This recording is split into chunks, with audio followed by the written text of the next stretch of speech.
Jovan Buha! Buha! Yo, yo. I'm Jovan Buha, NBA reporter for Buha's Block, and welcome to another live show. The Lakers opened the second half of the season with a statement win, beating the Denver Nuggets 115-107. They trailed 80-64 early in the third quarter. It looked like a repeat of previous Lakers-Nuggets matchups that we've seen. Jamal Murray even hit a 56-foot buzzer beater to close the first half. He had 27 in the first half, and he was a big part of those Nuggets wins in 2023 and 2024 over LA in the playoffs. Looked like a repeat of that, right? Denver opened the game 9 for 11 on threes.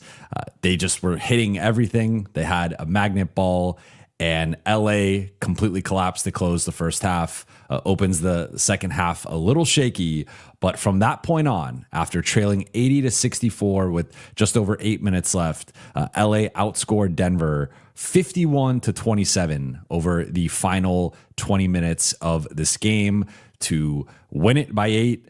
They win another game in the clutch. They improved to 14-1 in the clutch. They improved to 26-16 overall. And this was a huge win for several reasons, but chief among them, LA now moves back up to number 5. Had they lost, because Houston beat San Antonio and because Minnesota lost, had they lost, they would have dropped to actually number 7 in the West and been in the play-in.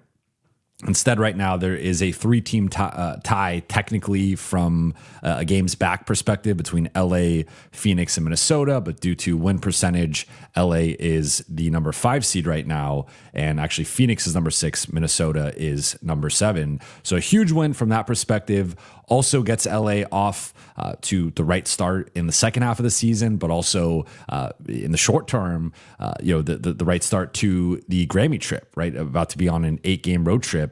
And having a statement win like this, I think, was just sorely needed. And actually, the craziest thing from this game was this was the first time that the Lakers have beaten a team with a better record than them since November 5th. Entering that was the game against San Antonio in the beginning of November. Entering that game, San Antonio was 5-1, LA was 6-2. So it was a matter of a few percentage points there in terms of the gap. LA wins that and beats a team with a better record than them.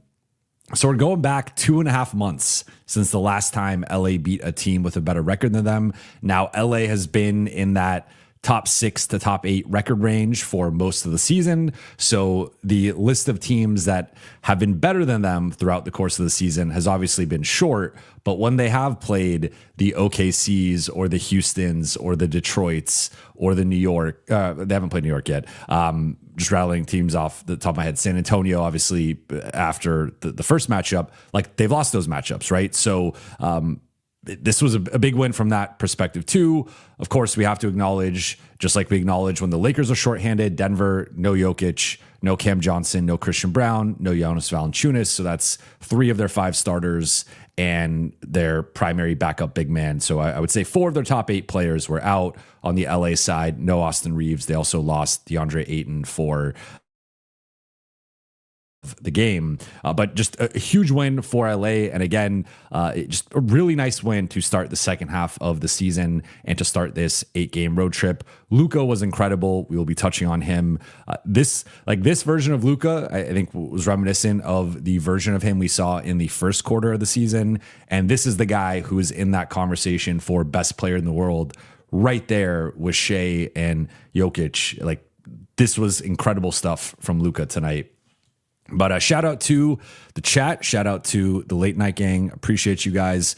Before we get into it, as some of you know, I am in the process of moving. Tomorrow is my official moving day. So done a little bit of moving and a lot of packing up to this point, but I will be off the grid tomorrow. We'll watch the Lakers make a trade with my luck, but going to try to keep this as close to an hour as possible. Going to talk about the game for about 30 minutes, then get into Q&A for 30 minutes. I do have a relatively hard out around an hour because I still have a lot to do tonight before an early morning. So let's breeze through this, but a lot to touch on and a lot of good things from the LA side.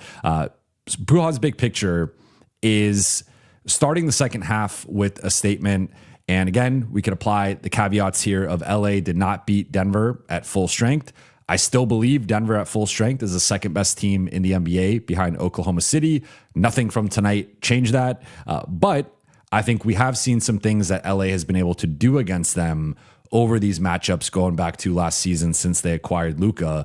With really the biggest thing being like Luka, I think, has flipped the matchup on its head in terms of they just don't have an answer for Luka. And as long as he plays the way that he has played against Denver, I mean, he's been a Denver killer going back to his Dallas days, but also in LA. When he's playing like that against them, the Lakers will always have a shot against this team. As we saw, he kept them afloat in the first half. Without that monster first half performance, LA is down by 20, 25. I mean, even like with that performance, like only 3 guys were in double figures tonight with Luka, LeBron, and Marcus. They could just not get it going offensively. And like Rui really struggled, 4 for 13 overall, got blocked a couple times, missed some open threes. So like they just could not get into a rhythm offensively with really anybody else. So Luka really carried the offense. And I think that's been a huge weapon and a huge swing in the LA Denver matchups has been when they would play Denver. I mean, Jokic would be the best player, and then sometimes Murray would even be the second best player, outplaying LeBron and AD. That is no longer the case with Luka in this matchup. It's really more so Jokic versus Luka of who's just going to be the best player on a given night. But I thought that the Lakers showed a lot of resolve, and especially resolve on the road, because LA had lost 3 straight road games going into this, and we had not seen as many gritty comebacks and like some of those performances we were seeing early in the season. And again, they were on the ropes there for a bit where 8.5 minutes left in the third quarter, they're down 16. And it's looking like everything's going Denver's way. They're hitting everything. They're out executing LA as LA is starting to show more attention toward Jamal Murray. Denver's flashing into the middle of the floor. They are attacking out of that, either kick out passes or just little short jumpers, and they're getting offensive rebounds. And like they were really kicking the Lakers' butt for the first 2.5 quarters, in my opinion, from like an execution perspective. And it really was showcasing, I think, the ultimate difference in this team, and that I do think Denver's role players and supporting cast is better than LA's. And if LA is to beat Denver, I think it's primarily going to have to be on the backs of Luka, LeBron, and Austin rather than the role players. Although I want to highlight Marcus and Jackson, who I thought were great down the stretch of this game. But LA showed, I think, a level of resolve and resilience and fight that they had not shown as frequently recently. And sometimes they'll show it against like some of the lottery teams, right? But Denver, for talking about Denver not having Jokic, they've been 7-4 without Jokic over the past 11 games, and they had some quality wins over that stretch. They were the number 12 offense over that span entering tonight, so they had still been able to score at a certain level without him. And as we saw, I mean, again, that first quarter, they hit 9 threes, 12 threes in the first half. They could not miss. I think a lot of that was poor Lakers defense, and I will be touching on the defense with one of my takeaways, so I want to focus on that a little bit more then. But I just think the Lakers, right now, that there's some momentum with this group, beating Toronto, beating Denver. Those are 2 of the best teams they beat in the season. They obviously beat Toronto earlier in the season. But after this malaise that they had been on, extended malaise of going 9-12, losing 5 of 6. They've bounced back with a couple of nice wins against Toronto and Denver. And I think things are starting to trend in a positive direction. Now that they have to keep this momentum going.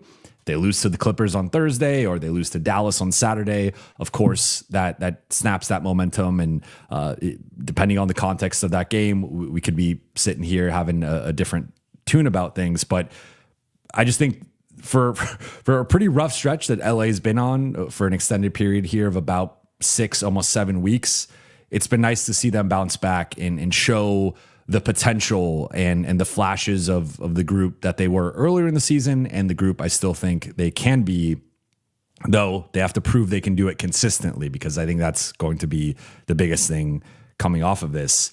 In terms of notable performers, we have to start with Luka Doncic, who had an incredible game tonight. One of his best games, if not maybe his best game of the season. I think it's in that conversation. 38 points, 13 rebounds, 10 assists. So he had a triple-double, nearly a 40-point triple-double, his 5th triple-double of the season and his 87th triple-double of his career. Had 2 steals, just 3 turnovers, 12 of 21 shooting, opened the game. That first quarter was perfect, 6 for 6, 2 for 2 on threes, 2 for 2 on free throws, 3 for 9 on threes. So he cooled off from that point on, went just 1 for 7, and then 11 for 12 at the free throw line. There was really not much to complain or nitpick about with Luka's game, right? Like, he got the technical, that would be one thing. And then they were targeting him a lot defensively. And there were certainly some times they blew by him and got into the paint. But this was as close to the ideal Luka game, in my opinion, in terms of him just being an all-world dominating force and really carrying the Lakers offense in a game that no one ever really got into a real rhythm. Again, looking at, other than Drew Timme, I will give Drew Timme and Jackson getting some lobs and putbacks.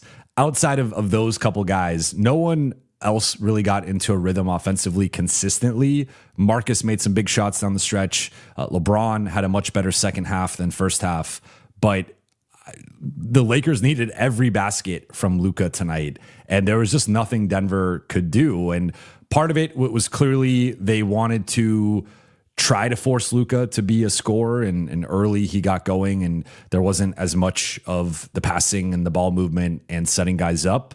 But I think eventually Denver was like, okay, we got to shut this off because he's scoring so efficiently and he's making everything. And then at that point, it was too late. He was too much in a rhythm.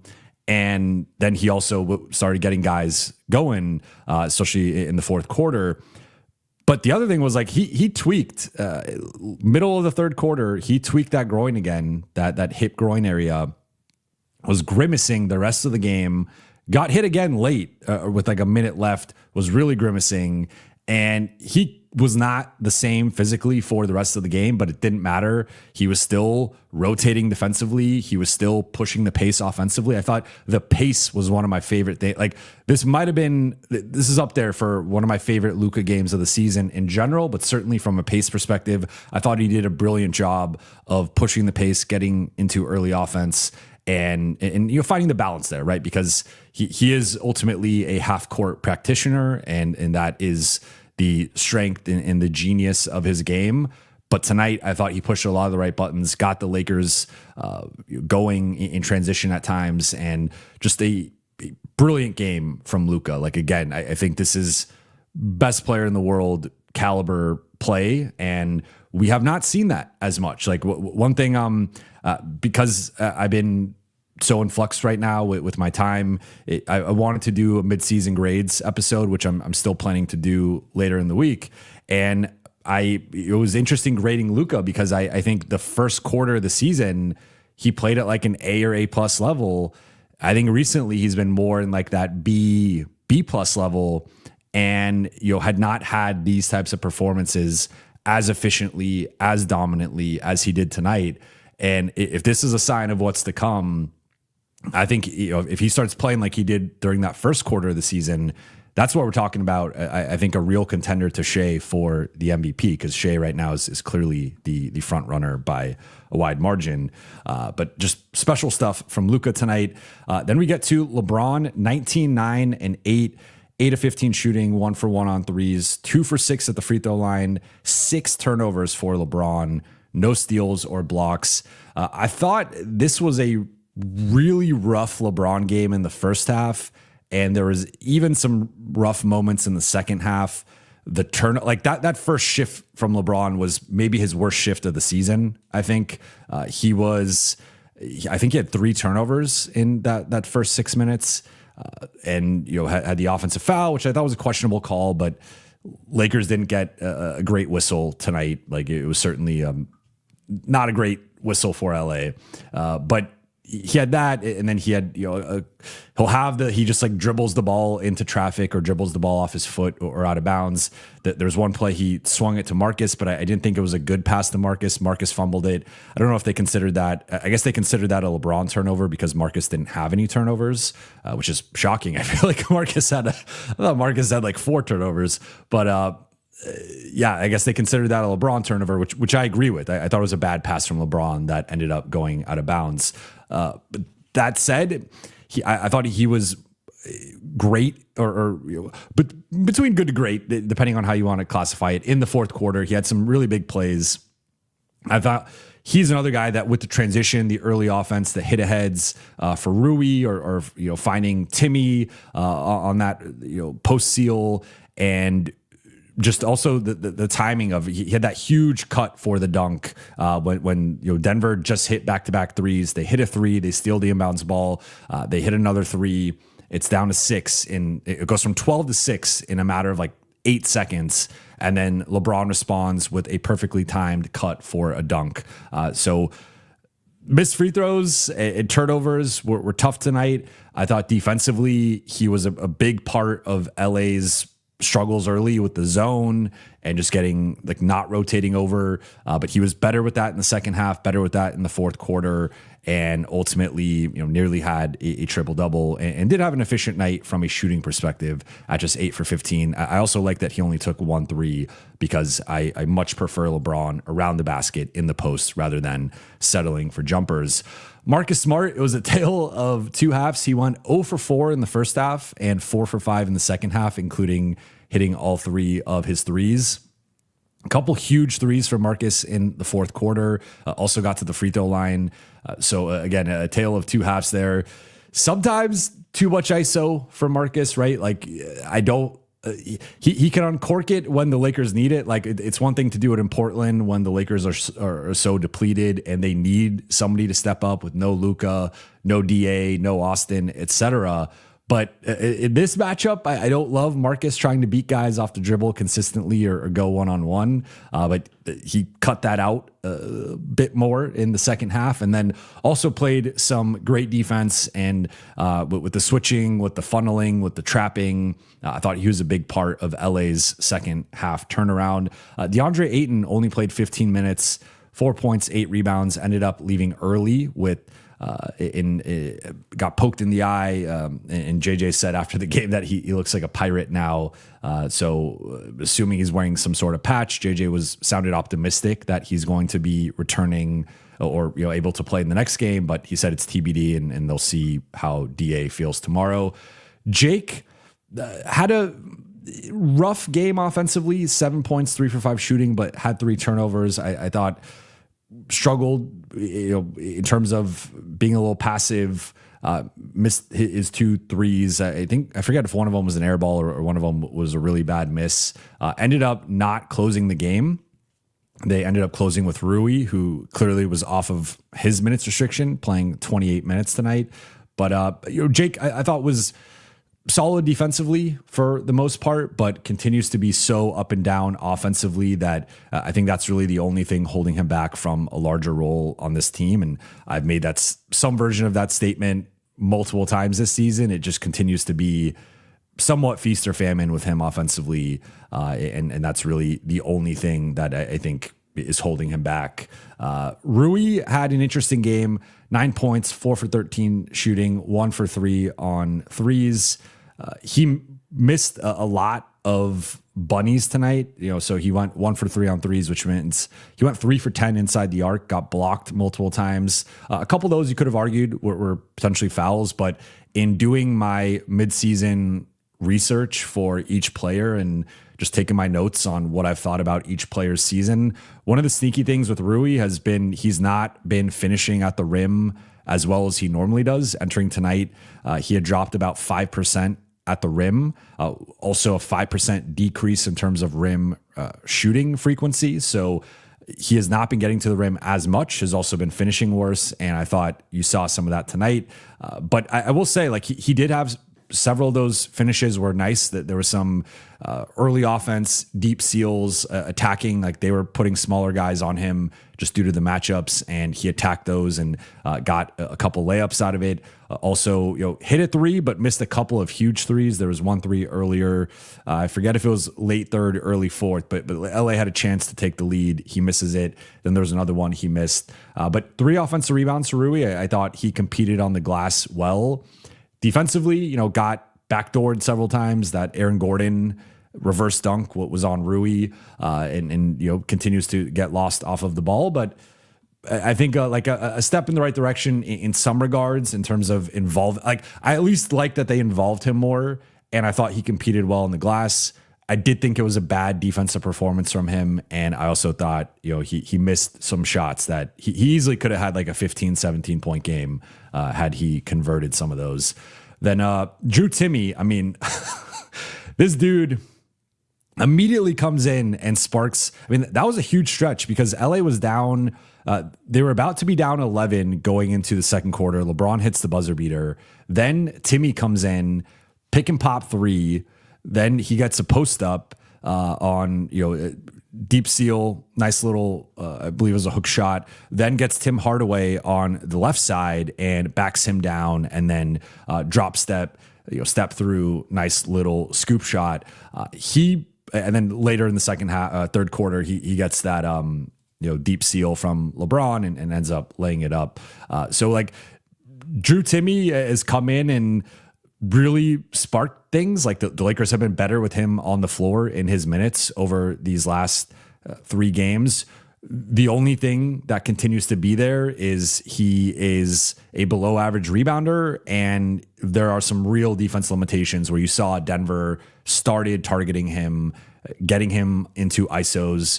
Jalen Pickett got by him a couple times. I believe Tim Hardaway was trying to get by him. Tim Hardaway had a really rough night. I think Bruce Brown might have got by him, Peyton Watson. So like they were picking on him a bit, and you saw like even when I thought there were several of those, he was in good position. You just see the short arms, the sexy T-Rex or whatever as he calls himself. The short arms trying to jump. He's just too short, too small, too unathletic. So I like him better in lineups where he's next to a center. Because of DA going out, they had to play him at the 5 in the second half, and we didn't see that lineup again. I don't know why he couldn't have played with Jackson. I thought based on Gabe's struggles and Vando wasn't really doing much offensively, and Rui kind of struggled offensively. Like I thought they could have gone back to Timme, who again got into a nice rhythm, but they chose not to. Jackson, I mentioned him earlier, but I thought like I'll say I think DA going out and Jackson playing the way he played. Like I think Jackson was better tonight, just straight up. He has been better than DA, I think, in totality recently. And I don't want to say they won this game because DA went out and Jackson outplayed him, but I think that was a contributing factor to the win where DA was 2 for 5. He was struggling to attack against some of their smaller guys, struggling against the mismatches. Did have a nice rebounding performance with the 8 rebounds in the 15 minutes, but I thought Jackson, there's just a connection there that he has with Luka and to a lesser degree LeBron, where it feels like he's slipping into the gaps and creating openings more frequently than DA. And then there's also the perimeter defense where he's contesting. He had a couple blocks. I think he's just more active, and there's a higher level of urgency from Jackson defensively compared to DA. Gabe hit a big 3 and drew a big foul to go 2 for 3 at the line, but it's just more of the same. One of the things I found in my midseason assessment was among the 11 rotation players, which I'm loosely considering Dalton the 11th, Gabe has the worst defensive rating. He oddly has the second best offensive rating behind Luka in terms of like comparing the like on versus off. So when Gabe is on, like the gap there is actually the second biggest offensively, but it's also the biggest defensively. And the Lakers are have a 122 a defensive rating right now with Gabe through the first half of the season. That is terrible. That is like league worst defense. And for a guy who's supposed to be a stopper, who's supposed to be this sturdy defender, positional guy, he continually is getting cooked and picked on. And he's getting to the point where he's continually having, and then also he's not really contributing offensively because he's continually having like more fouls than made shots. And that is a red flag for a guy who's getting picked on defensively and then also not really contributing offensively. There's the element of like, I just would rather have seen Kobe Buffkin tonight, or at least I think Gabe got 3 shifts tonight or 4 maybe. Give 1 or 2 of those to Kobe Buffkin and just see what he could do in that moment or in that opportunity, because Gabe has just not been, I think his minutes have really been hurtful lately for LA. I mean, technically they won his 17 minutes plus 3. I think he was out there for part of the run in the second half. But still, I think eye test wise, especially in the first half, like he was a liability out there. And then Vando, I thought, 0 for 2, 0 for 1 on threes. Like, I think the 3 was semi-contested. Didn't love that look. It was, I think, a little bit deeper into the shot clock, but would like to see him maybe pump and drive in that case. But also had a tough finish attempt that he missed. And like, sometimes it does feel like these games against the better teams, Vando's a little bit too sped up and a little too chaotic in a negative way. But I thought, he competed defensively. He had some nice moments. I will say, like, LA, they had to double Jamal Murray, and that's going to lead me into my first takeaway in a second. They had to double him because no one could guard him one-on-one. He cooked absolutely everybody. He cooked Marcus. He cooked Jake. He cooked Vando. So like that he cooked Gabe. That is something that the Lakers are going to have to figure out. Like, just like Denver has their own problems right now with trying to stop Luka, the Lakers had no answer for Jamal Murray outside of eventually doubling him basically at half court for the entire second half. And then stat of the night for me has to be 36 second half points for Denver, which is just an incredible second half for LA. It, to me, was reminiscent of that Philly game where they just ramped up the physicality, and only 1 point for Jamal Murray. He had 27 in the first half, 1 point in the second half. And that leads me into takeaway number 1, which is getting weird defensively. And then this is a quote from JJ after the game. And JJ was honest about they are trying everything right now. They are desperate to try to fix the defense. The Lakers entered tonight as the 26th ranked defense, bottom 5 defense in the NBA. No team with serious aspirations can be bottom 5 on either end of the floor. Really, you shouldn't be bottom 15 on either end of the floor. You certainly can't be bottom 10 on one end of the floor. So LA being bottom 5 in defense has been a red flag. And again, we have a 41 game sample of they have been a bottom 5 defense up to this point in the season. So JJ talked about after the game, like sitting with his coaching staff and trying to figure out the best defensive approach. Also talking to the analytics staff and trying to figure out the best defensive approach. And it sounds like they're going to be taking a game-by-game approach and really tailoring the game plan to the specific opponent and how they want to attack them. Now, I'm also going to quote JJ here. And he said they wanted to go out and start the game in a zone, and it did not go well. I believe they scored overall 19 points on 10 zone possessions. I think Crane just tweeted it out. The zone was awful. The zone was terrible. I do not understand why he went to the zone to start the game. I think it would be one thing maybe as a look at some point in the game, but they start out in zone.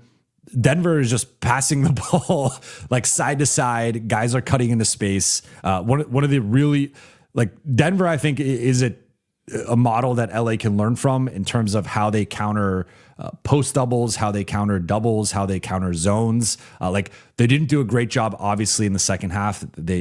That is where I think missing Jokic and some of the guys like hurt them. But in general, their role players have a really good sense of, this dude's in trouble, let me try to cut into space. This dude's in trouble, let me try to get open, where I don't think that's always the case for the Lakers, as we've seen at times when teams have doubled Luka, also against zones. So Denver, I thought, immediately slice up the zone. Now, they had a magnet ball, they hit a bunch of threes. Several of those were pretty open, though. It wasn't just like, yes, Peyton Watson dribbles out, hits a step back, I believe, over Jackson or DA. Then, Murray's hitting everything. Spencer Jones is hitting everything. Some of it was ridiculous, but some of it, again, like, I don't like just being like, hey, this team is hitting everything. Some of it has to be on the Lakers defense, especially when it continually happens over and over again. So a terrible start. But then, as JJ said, it actually got worse when they switched to man, because then Denver was just cooking everybody one-on-one. And it was like they could not contain the ball. They could not keep them out of rotation. And all of a sudden, Denver kept getting them in the blender. And it was open shot after open shot, good look, guys penetrating, guys then getting into the middle of the floor, wide open, offensive rebounds. It was just a mess to start this game defensively from LA. 37 points for Denver in the first quarter, 34 in the second quarter.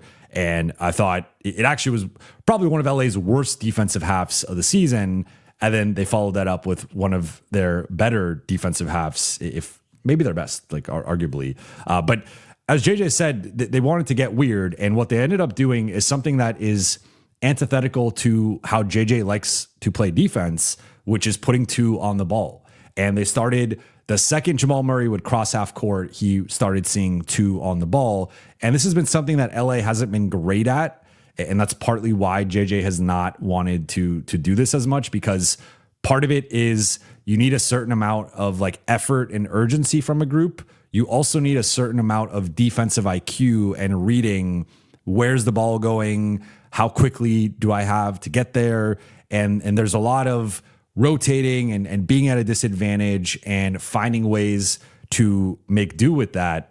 And LA's not been great at that this season, but they were great at it tonight in the second half. So I think we've now seen a couple games in a row, the giant lineup in the 2-3 zone against Toronto, tonight with the two on the ball and limiting Murray and forcing, like I thought, to be completely honest, it was kind of funny to me because Denver hit some ridiculous shots. They also missed a bunch of bunnies in the paint. They were missing, Zeke Naji missed a point blank, uncontested layup. They had a couple transition plays. They missed layups.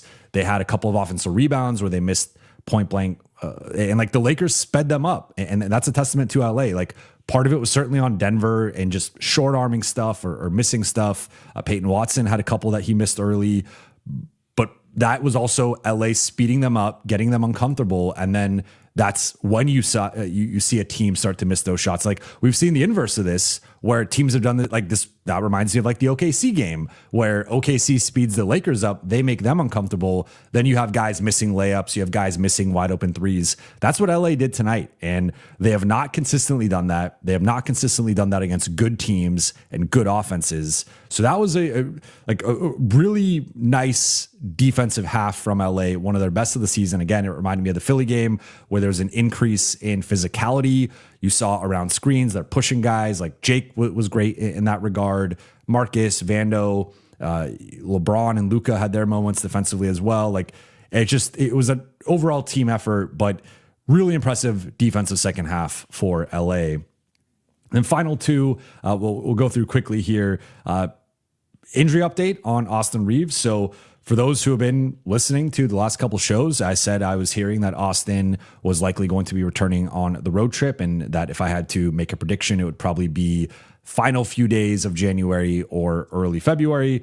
JJ said before the game tonight that Austin will almost certainly be returning by the end of the trip. So depending on which game that is, he will be returning at some point in there in terms of like the final couple days of January or the first few days of February. So that's a huge boost for LA. Again, they're 11 and 12, 11 and 12 since December 1st. Think that they were 5 and 6 after I think they're now 6-6 without Austin, but like it's not been great. They've basically been a 500 team without Austin. Most of the wins have not been against good teams. They do have this tough slate now. So getting Austin back, I think is going to be incredible for this team. And then again, DeAndre Ayton, we don't yet know his status coming off of the eye. And then Luka, we don't really like, it was obviously not there tonight, so I don't know what Luka said about his groin after the game, but he clearly was laboring, and that'll be something to monitor.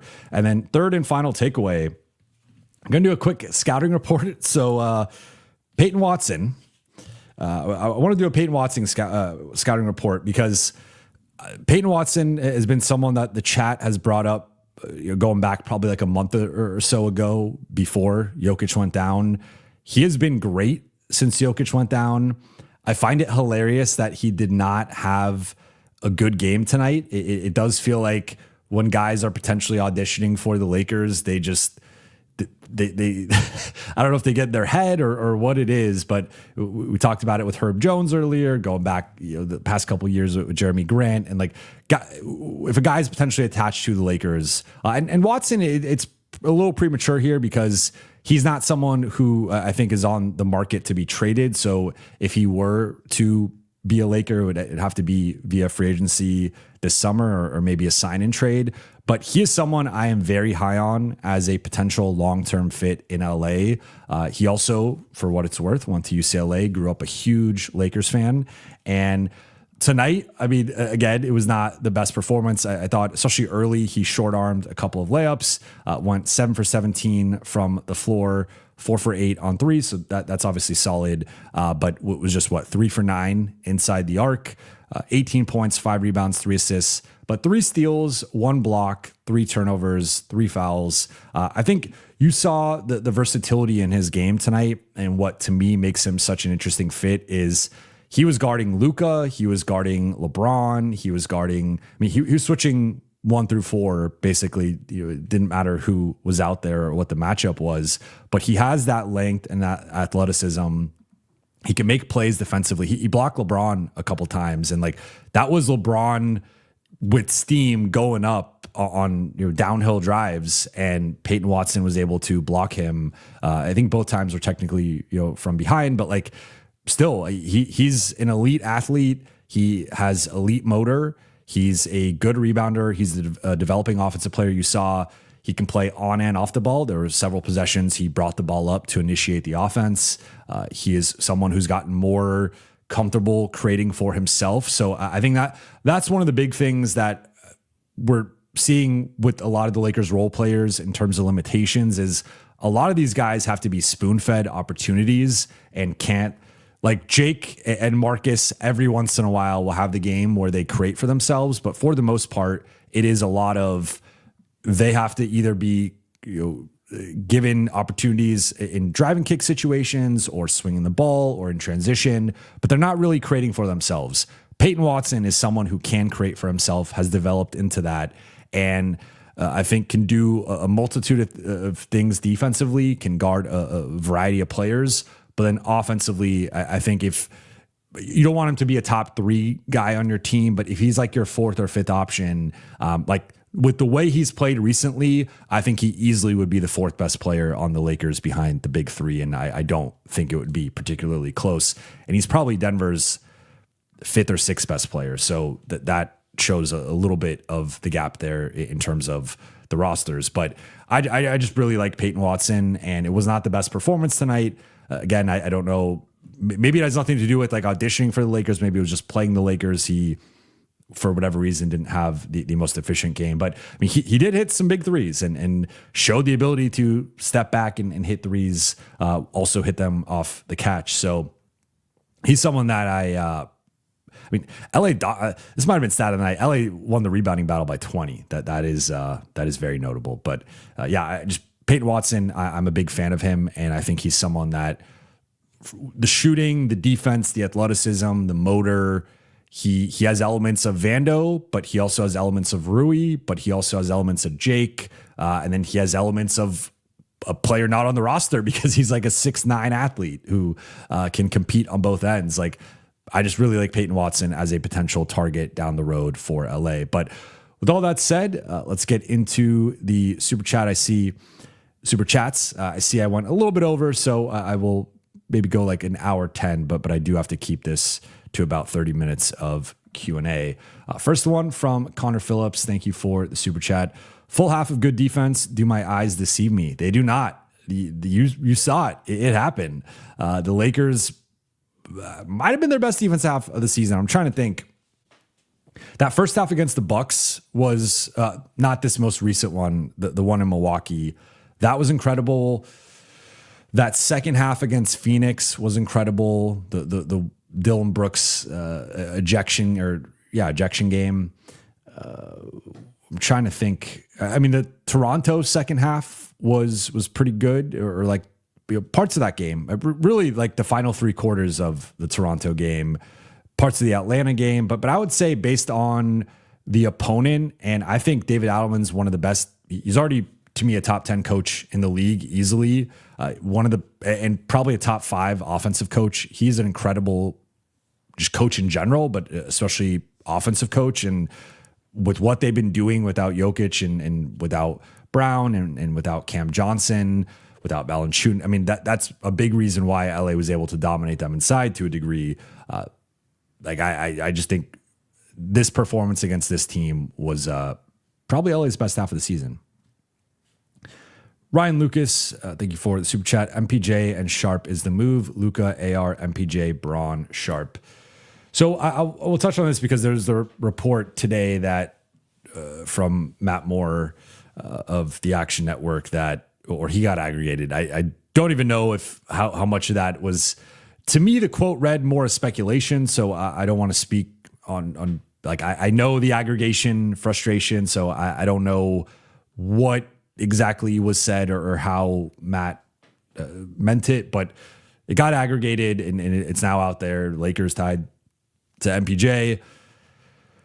I am not the biggest fan of MPJ, to be completely honest with you. I think it's like, I'll say this. I think there's a lot of similarities between MPJ and Rui.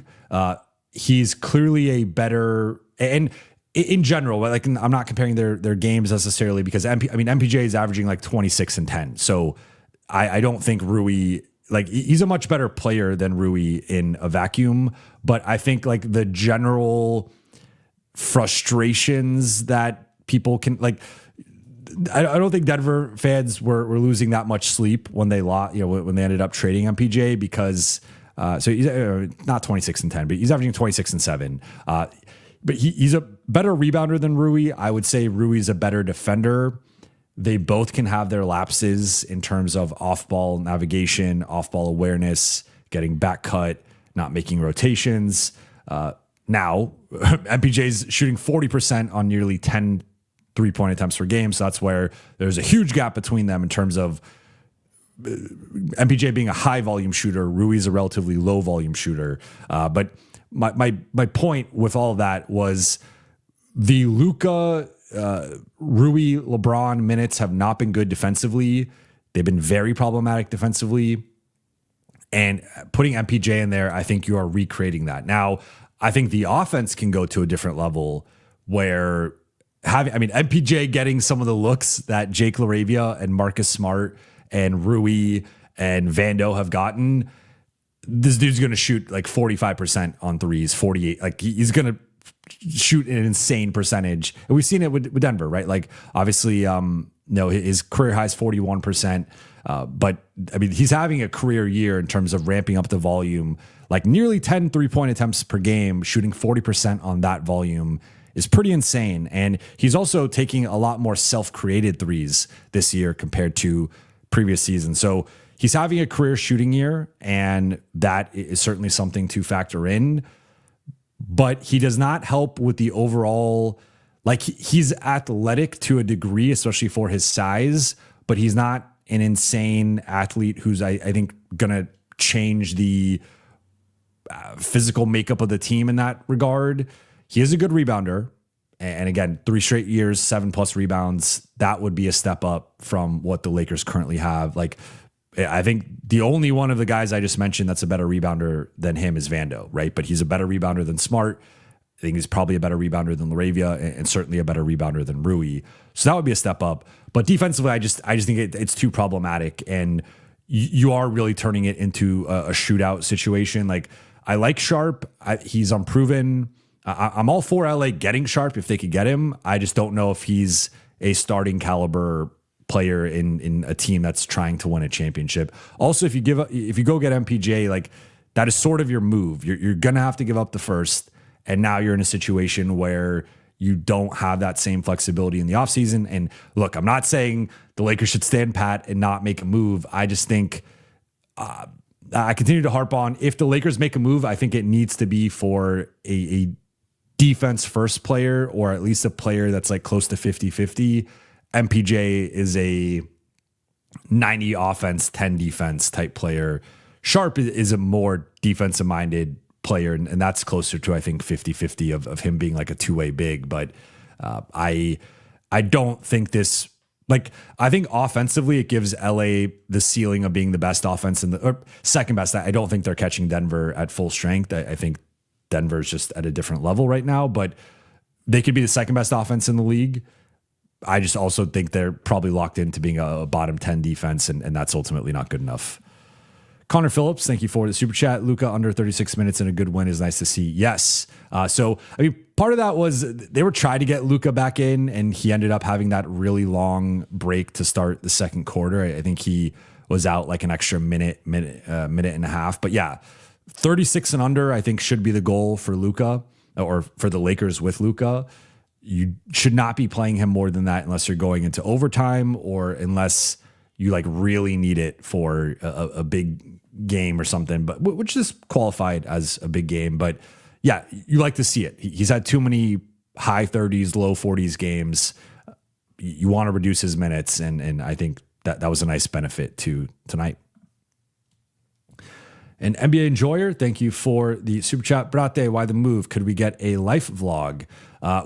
So we are actually, my wife and I are collaborating with a moving company in terms of creating content for them.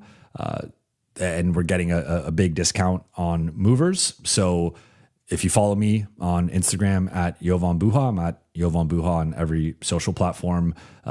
You can see some of the stuff. I'll be posting it on my IG stories, and then we will also be collaborating on some videos about the move and whatnot. But yeah, I was planning on doing a behind the scenes of my office setup, and now that I'm going to have more space with it, and I'm not splitting, because we have some storage in here and whatnot. Like, now that I'm going to have my full office, entirely my room, and bigger room, setting it up differently, going to have the similar background, but not going to have a door behind me in the frame. And like, it's going to be, I think, better. But in terms of why the move, just wanted more space. Currently in a 2-bed apartment. We're moving into a 4-bed house. Also wanted to be in a little bit more of a residential suburban area. Right now we live on a very busy street where even at like 1 a.m, you're hearing cars speeding by. There's a lot of noise. So kind of moving a little bit further out of like the city life, quote unquote, into, a little bit more of a quiet neighborhood to continue building the family. And that's going to be one of the goals at the end of the year / into early next year is, creating another little one. So that is ultimately like one of the big factors here, but also having more space for my son when he's over here. So yeah, I mean, good news is we're moving from Miracle Mile mid-city area to Redondo. So going to be really close for Lakers practice, really close for Spectrum when I do work for them, like 1 to 2 times a month. And then getting to downtown is going to be a little trickier. It's going to add some time to my commute, but I'm looking forward to it. We're already like halfway moved in, sort of. We moved in a lot of the stuff into like the closets, and then now tomorrow's like the big furniture, moving my office over, all that stuff. But yeah, I'm really excited for it, and we'll definitely be doing some behind the scenes stuff. So look on IG for that. But I also want to do take you guys behind the scenes of my office and sort of how the magic is made, we'll say. Harry Chinani, thank you for the super chat. Good win, but not a statement win, as Denver didn't have the best player in the world. Hope Drew gets converted. His scoring off the bench is useful. Rui, Drew, Jax, Vando, Jake Smart off the bench when AR back. I think that's fair, right? Like I saw, so Dan Wojcicki tweeted that this was the best win of the season, or about to be the best win of the season. And then Matt Moore, who is Denver based, and second Matt Moore, shout out of the show, he was kind of poking fun at it, saying like, if the Lakers beating Denver without 4 of their top 8 players is the best win of the season, like that's kind of saying something, like LA should have a better win. And I do understand that sentiment. I think it was a statement win just because I think LA has not, if we just take it we could look at it a couple of ways. We could look at Denver's record overall, right? But even the record without Jokic, 7-4, like this is a team that had been in a certain rhythm, and LA has not been beating a lot of above 500 teams lately. I've talked about this. Most of their wins lately have been against lottery teams, against bad teams. They have now followed that up with a couple of nice wins against nice opponents. Toronto had a couple guys out. Denver obviously had multiple guys out. So I get, if you want to say it's not a statement win, if you want to take some of the air out of the win, I understand that logic. Like, I'll be straight up. I said it at the top. I think Denver's the second best team in the West and second best team in the league behind OKC. I still think they're better than the Lakers. I think if they were at full strength, they would have won. I think if both teams were at full strength, I think Denver would have won this game. So I'm not saying LA's better than Denver, or LA all of a sudden has like gotten over some major hump with the best teams in the league. I still have skepticism of, can they beat a full strength OKC or Denver or Houston or San Antonio? Like that's still an open-ended question for me, that this game does not, to your point, kind of answer, because there was no Jokic. Just like if LA loses without Luka, we have to factor that in and say, hey, they didn't have their best player. It's going to affect the outcome. But I still think it was a really nice win. And I think it was a nice win to kick off the second half of the season. I think it was a nice win to start the Grammy road trip. But as far as Drew, I think the only thing here is going to be, or the primary thing is going to be, what happens with Maxey. I think he's an obvious Maxey replacement. So if LA ends up flipping Maxey and Gabe, and let's say it's for a wing or a guard or whatever, then all of a sudden I think it makes a lot more sense to convert Drew and put him on the roster. I still think LA needs a better defensive big, and that is one of the holes remaining on the roster. If you get to the rim against LA, Denver could not convert tonight, but in general, like, teams have converted at a very high rate at the rim against LA. They've been one of the worst rim protecting teams in the league. Their frequency has been about average in terms of preventing teams from getting to the rim. But when teams get to the rim, LA's been a bottom 5 rim protecting team on the season. So now Denver's also in that mix, and like there's a lot of similarities between these two teams. But you're saying Rui, Drew, Jax, Vando, Jake Smart off the bench when AR back. Yeah, I mean, I really want to see Drew in bigger lineups that can protect him defensively. I think if you're playing him at the 5 in like, you're putting like Gabe and Austin out there, that's asking for your team to be scored on. If you're putting him in bigger lineups with DA or Jackson plus LeBron or Vando, or maybe LeBron and Vando, as we've seen them go to the mega lineup, that's something I think can work. Sir Haro, thank you for the super chat here. Timmy, high IQ and high motor, kudos to him. Yeah, and I'm glad you hit on the motor, because again, like, the rebounding and the defense are what they are, but I think he is a really smart player who he does box out well. He does try defensively, even with both the foot speed limitations, the athleticism limitations, the short arms, but he's a high IQ player. I think he's a winner. And I think the Lakers have stumbled into something here. And I don't want to, stumbled into is sort of it's almost a backhanded compliment. Like, they discovered something. Now, clearly he should have been given an opportunity earlier and should have been playing more. And I think they dropped the ball a little bit in this situation, but the genie's out of the bottle here, and there's no putting it back at this point, right? Like, they have to, I think, play him moving forward. Now, how big of a role he has, I mean, I'll just say this. I think I think he was their second best bench player tonight after Jackson Hayes. So like if we're talking about actual like production and how he's looking out there, I mean, he's looking like a top 7 or 8 player in the rotation. I don't think he's going to be treated as such, and clearly has some defense limitations you have to factor in, but he's been great the last 3 games, and we'll see how long he could keep it up. Thomas, thank you for the super chat. Was looking for Jason in the crowd tonight in Denver. LOL. Shout out Lakers Collective. Yes, shout out Lakers Collective. Shout out Jason. This was a game I really wish I could have gone to. I always love the Lakers Nuggets matchups, and Denver, despite being the worst airport in the NBA and maybe arguably the worst airport in the world. There's another one I have beef with that is a story for another day.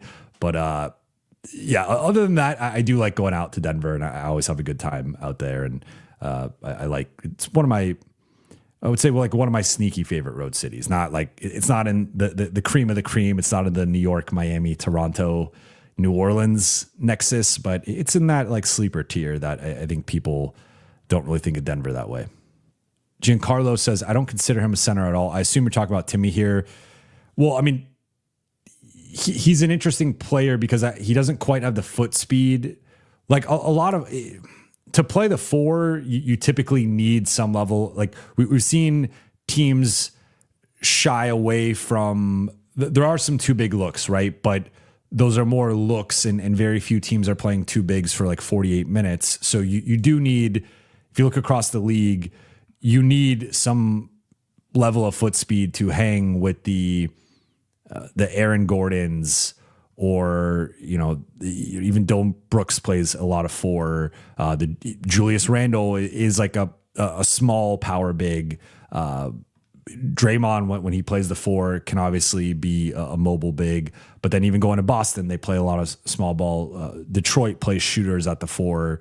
New York, depending on the configuration, might have a wing like a Mikal Bridges or OG Anunoby at the 4. So you typically need some level of foot speed and athleticism to play the 4 now.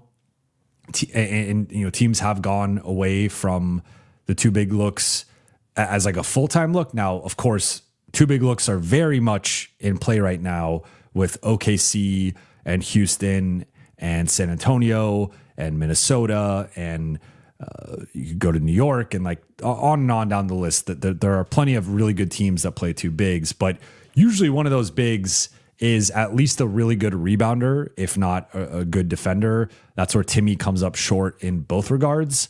But he's kind of in between, where, to your point, he's not a full center size. He's more the size of a power forward. But typically, if you're too unathletic to play power forward full time, you almost get shoehorned into the 5 spot, especially if you're like 6'9" or 6'10. You can't really move your feet that well, and you're not an elite athlete by like NBA standards. You get shifted up a position. That's typically how it works. But yeah, I think he's a 4.5, and I think the way to optimize him is to play him with other centers. Harry Chinani, thank you for the super chat. Not sure why JJ isn't playing Kobe. You sign a player to 10 days, so you get to play him to see what he's got. Yeah, I don't get it either. I think so. I try to put myself, like, in these situations, I try to put myself in the coach's position and sort of think about what they're seeing or what they're trying to see. And I think right now the Lakers have obviously been in an extended rut here and have not been playing their best basketball, have not been winning at the rate they were winning earlier in the season.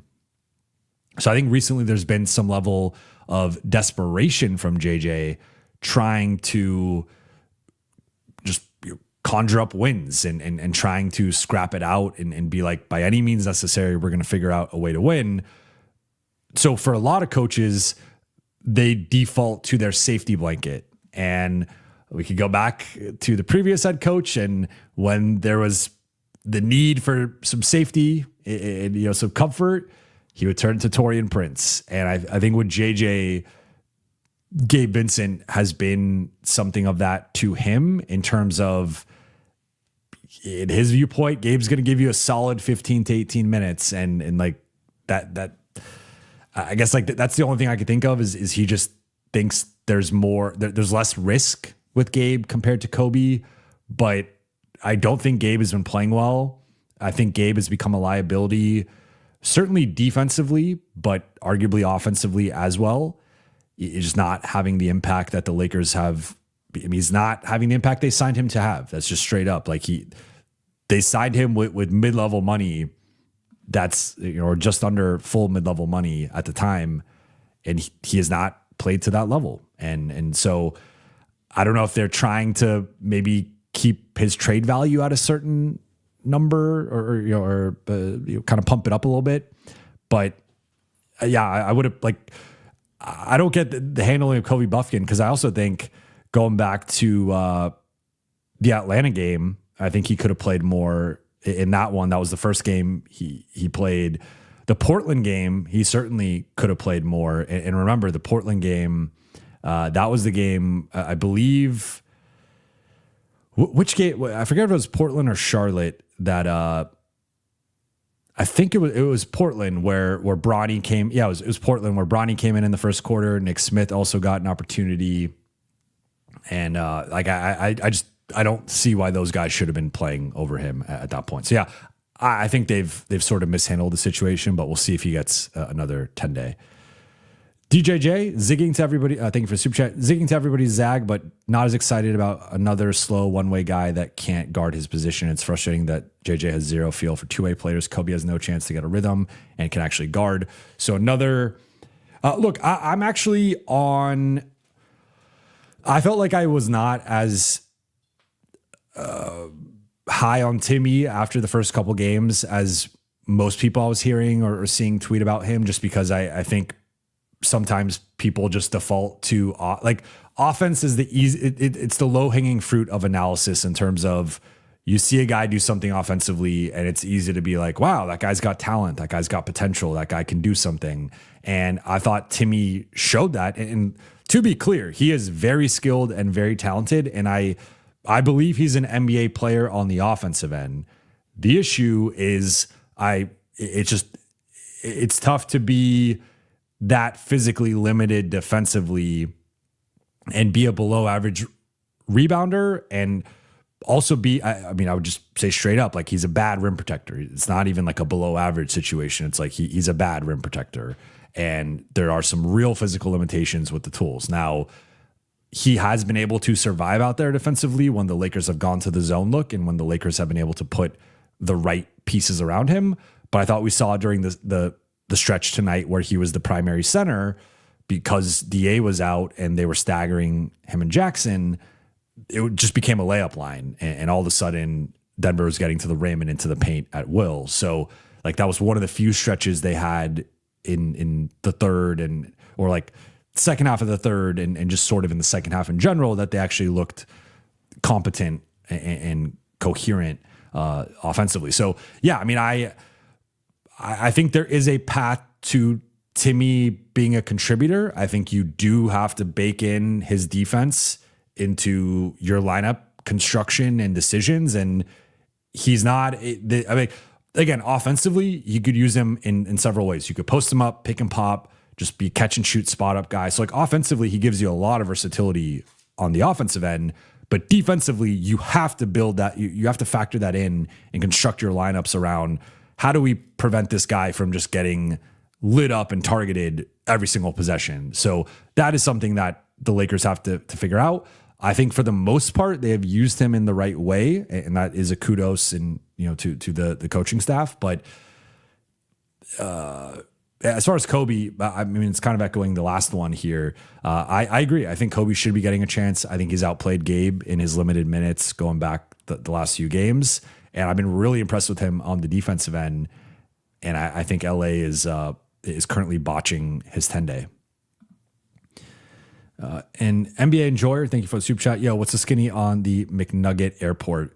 If we're talking about the Denver airport, the big skinny. So, I mean, I think in general, when you're at an airport, the biggest thing is like convenience and sort of you want to get off the plane and get to baggage claim or your rental car pickup or Uber or wherever as quickly as possible. And especially in the thick of the beat life and when you're on a road trip and you're traveling to 8 cities in 14 days, like every minute, every moment, you're just kind of like trying to get by. So you go to Denver, and not only is it not the best airport to navigate in terms of the gates are super big and long, and you just a lot of walking, a lot of, especially like if you're on a back-to-back or something, you just want to get to the place. You don't like, it's very first world problems. I understand that, but the travel adds up. Ask anyone who travels a lot for work or for MBA work or whatever. It adds up. So when you get there, you just have to, it's just a lot of walking, a lot of going to different terminals, taking trams, but escalators, whatever. It's a very like arduous process to get out of the airport. Then you're 40 minutes out from downtown Denver, and most NBA cities, like Phoenix, for example, I'm 5 minutes from my airport. Portland, Sacramento, a lot of the West Coast ones, it's very quick to get to your hotel. Most airports are in like the downtown area near the arena. Denver, you're in, you're out in the middle of like fields of grass. It's just like, I don't know why they built the airport there. So yeah, it's not a fun airport to travel to, or I think you survey most people, it's like a bottom 3 airport for them, at least NBA people. It's a bottom 3 airport, if not the worst, right? So that's the skinny on the Denver airport. Tuzwe, do you think DK is on his way out? Kobe might be better. I will correct you here. I think Kobe is better. I think Kobe's better. I think like the defense we've seen from him has been more than really Dalton has contributed offensively during like rotation minutes. So yeah, no, I think he is better. He's also almost 3 years younger, over 3 years younger than Dalton. So that's another factor there. I think he's on his way out, whether it's at this deadline or over the summer. I think eventually he'll be traded somewhere. I don't know specifically in like the context of what the deal will be, but I think it'll likely be as part of a larger trade where he's more of like a throw-in as sort of a sweetener. There was a point where you could have Dalton and a first-round pick, and that was really valuable. That point has long passed, and he is now viewed as a negative asset who, like, I think is going to have to work hard to turn around the trajectory of his career, because right now it is headed in a really bad direction. Witherspoon World, thank you for the super chat. Love the show, and to better my basketball knowledge, would I watch full games to get an understanding of different sets? Yeah, I mean, I think one of the best things to do. So I'll actually gonna. I think one of the best resources out there that I feel like not a lot of people talk about. If you want to get smarter about basketball and different terms and sets and whatnot, look up the basketball dictionary on Medium. It's set up by Dylan Murphy.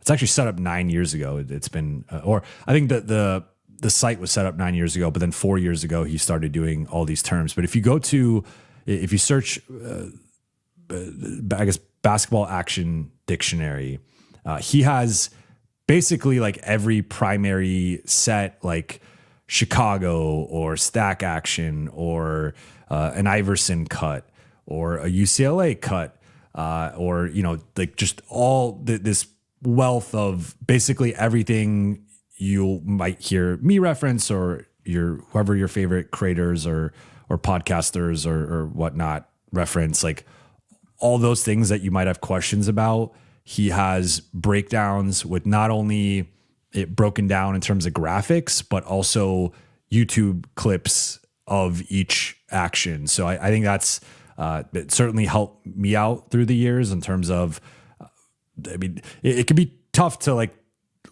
think about every single thing, and sometimes you might mix things up or have a lack of clarity of, or just not, maybe there's something you don't know. And this has a bunch of different things offensively and defensively. I think that the defense is also great in terms of it'll show you, like just looking at it here, it's got Spain pick and roll, Gortat screen, how to identify pick and roll coverages. Then defensively, it's different.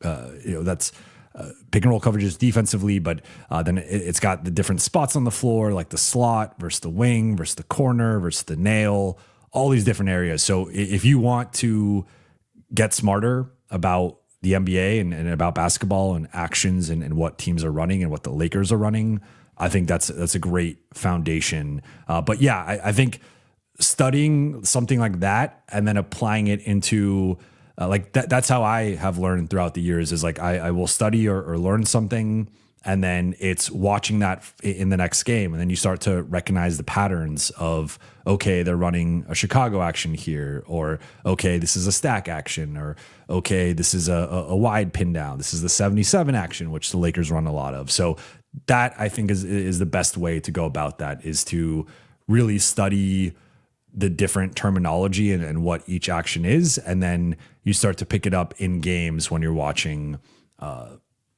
either the Lakers do it or an opponent do it. So that's awesome. I wish you well on your journey to improve your basketball knowledge, and I appreciate you watching the show.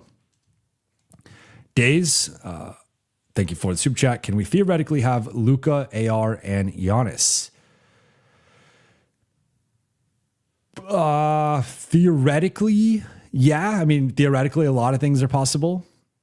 In practicality, I don't see a world in which the Lakers can land Giannis without giving up AR. And for the record, I would give up AR for Giannis. I don't think Luka and Giannis is a perfect fit, but I think they could make it work. And I think Luka would have to play off the ball even more than he has up to this point with the Lakers. Giannis would also have to screen more than he has up to this point with the Bucks, and accept being more of like a big man and a roller than he has up to this point. But I think both guys are willing to make some adjustments. There's an obvious offensive partnership there, and then I think Giannis can support Luka defensively and be a part of a really good Lakers defense.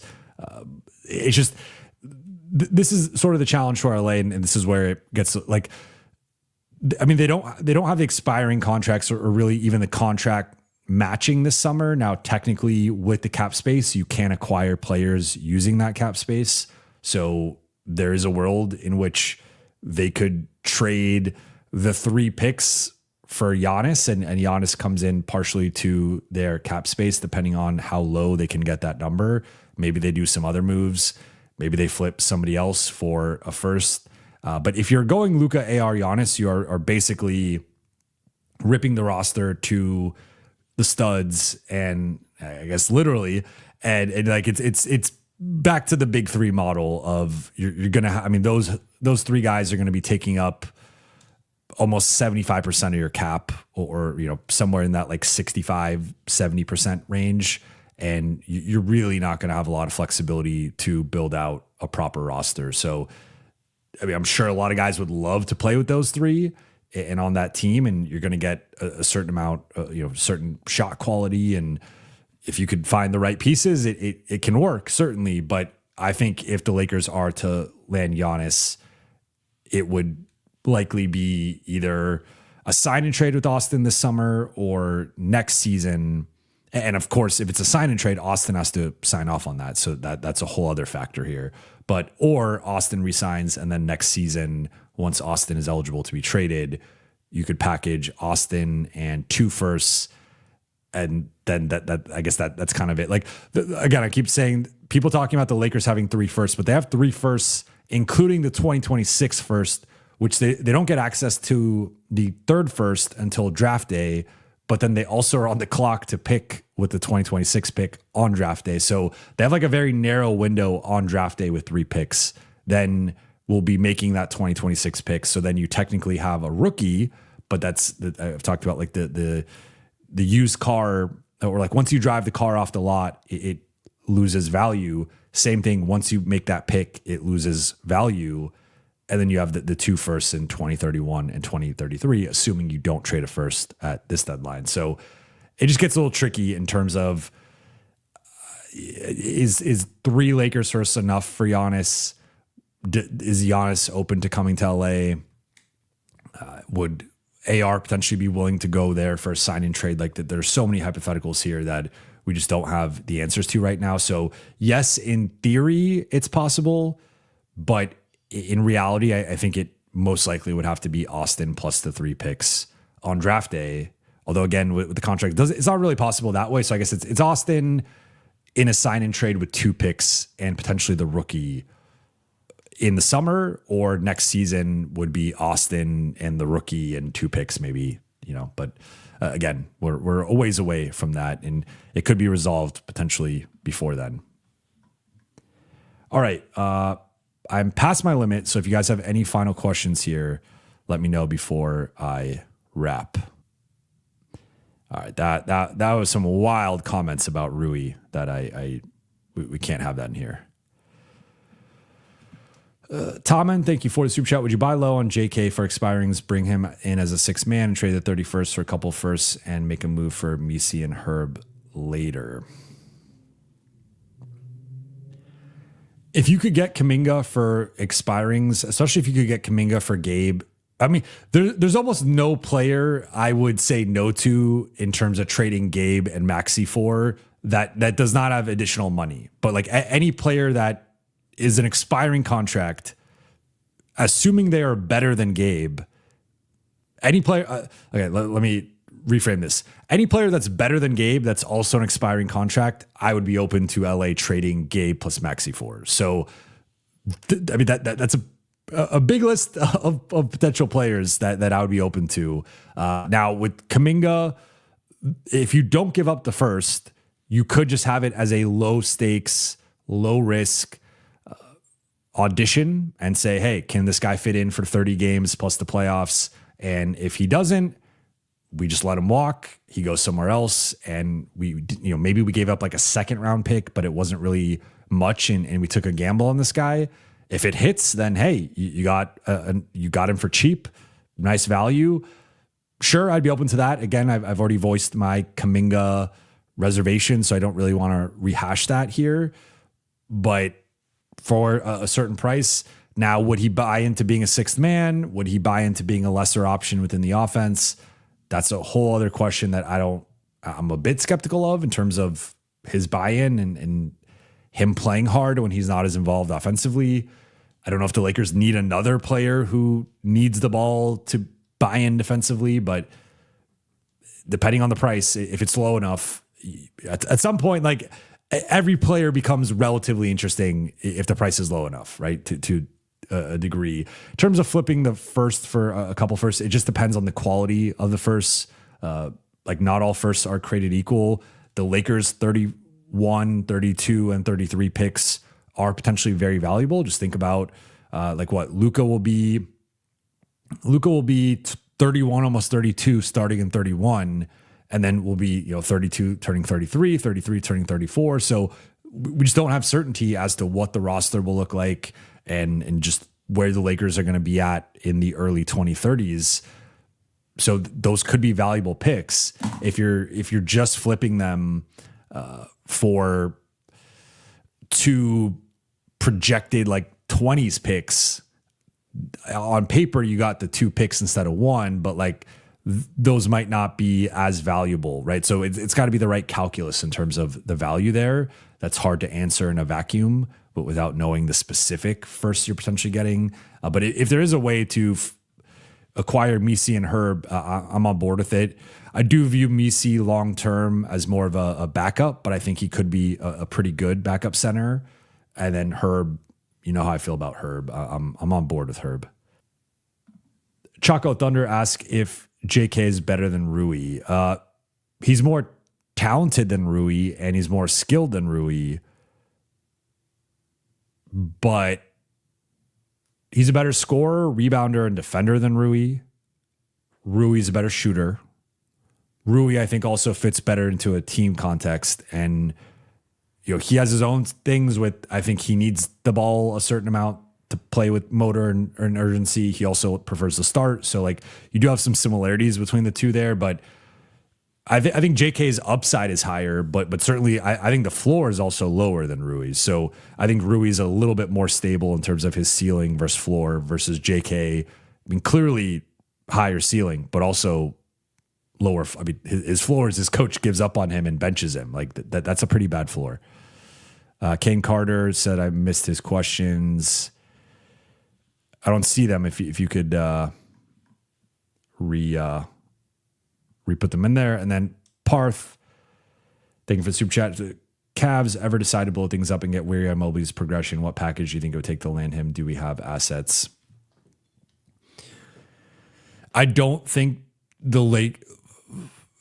I don't think they have enough to land him right now. I think they could potentially land him over the summer. I do think, though, that Mobley is someone that probably costs you Austin, and then that's a whole other conversation, because this is a guy who he started to get the Duncan, KG, AD comparisons coming in. He had a really nice start to his career. Last year was a second team All-NBA guy. Obviously won, I believe won Defensive Player of the Year, if I'm not mistaken, or has been in that. Obviously, has been in the conversation. Did he win?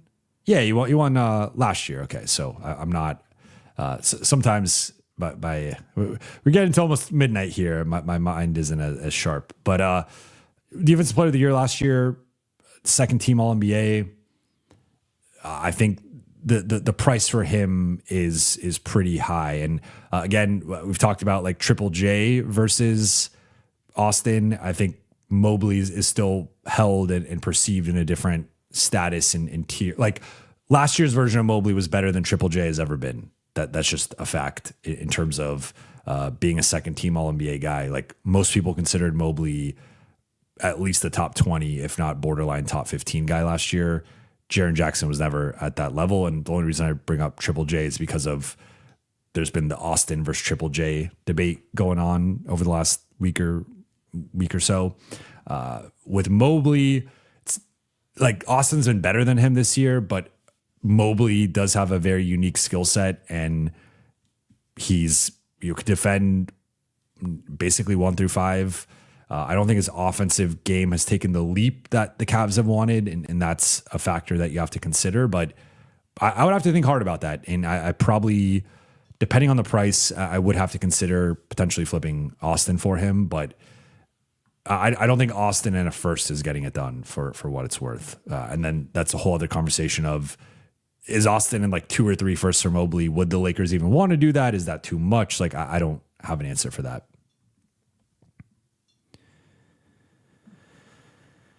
Kane Carter asks, Jovan, what do you think happens if OKC's big three never splits up, if KD never went to Golden State, and if Corver hit that shot in 2017, or if Braun drove instead on that play? These so a lot. We're playing the what if game here. I think if OKC's OG big three never splits up, I mean, I think they end up winning a couple titles.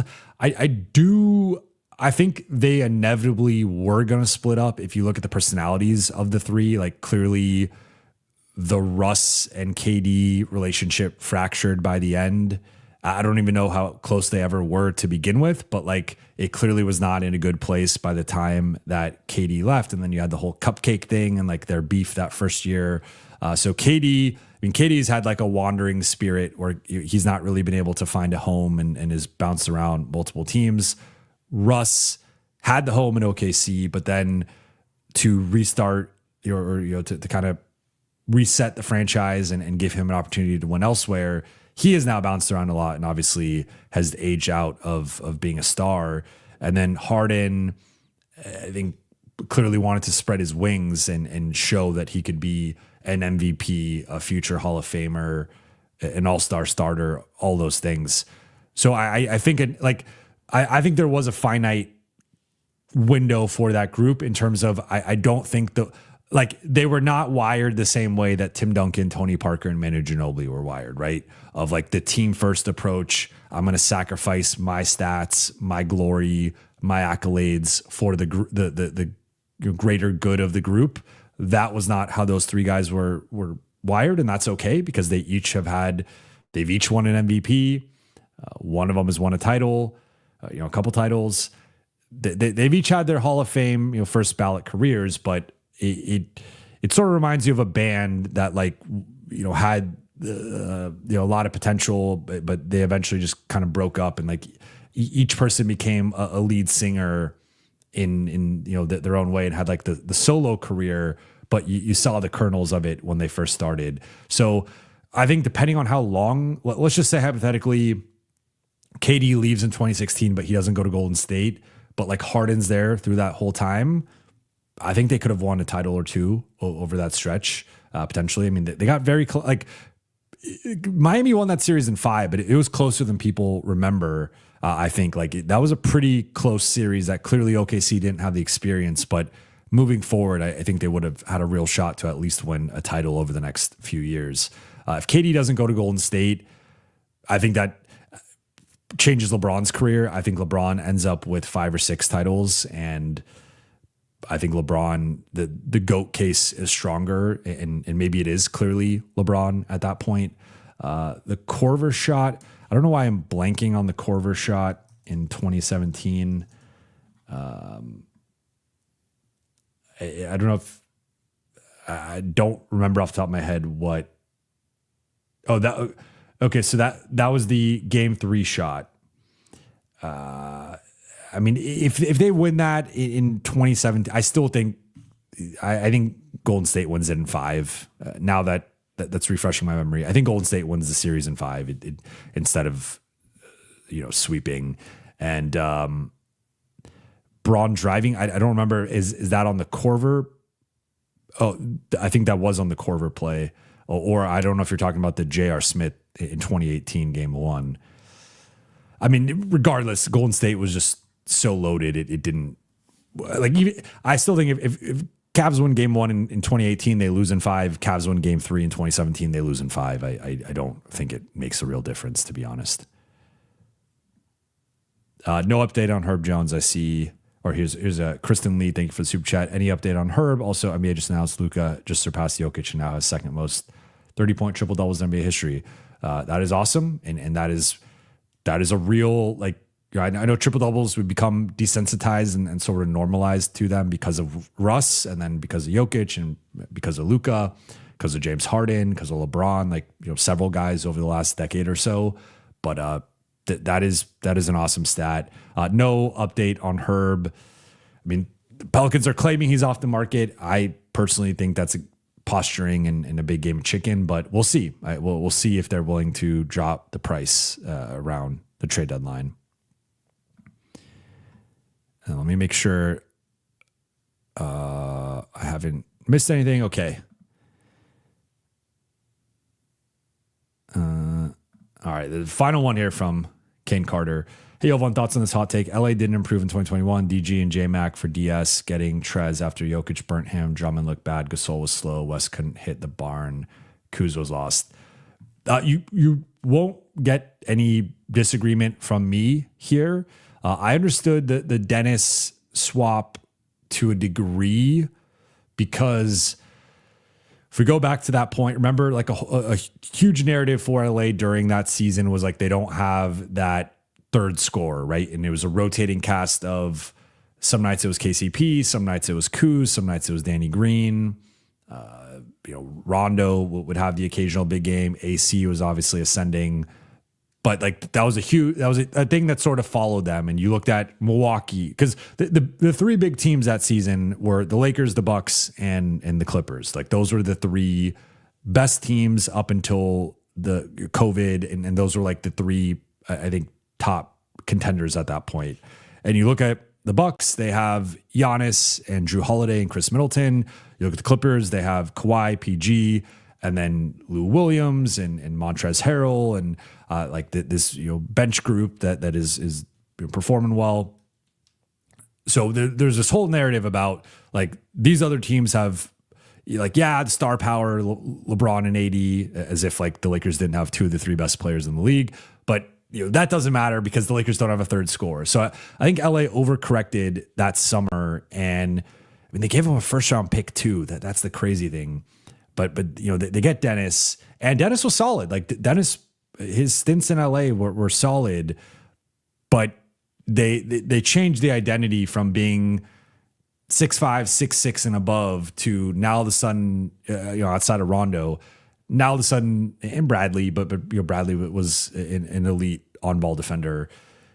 They started inviting in like smaller basketball. We eventually saw Dennis in some pretty small lineups, and it just sort of changed the identity of the group. Trez, I understand it to a degree because he was coming off the sixth man of the year, and like, again, they wanted more offense, but very limited defensive player and rebounder, and he was out of the league shortly, not long after that. Drummond was okay.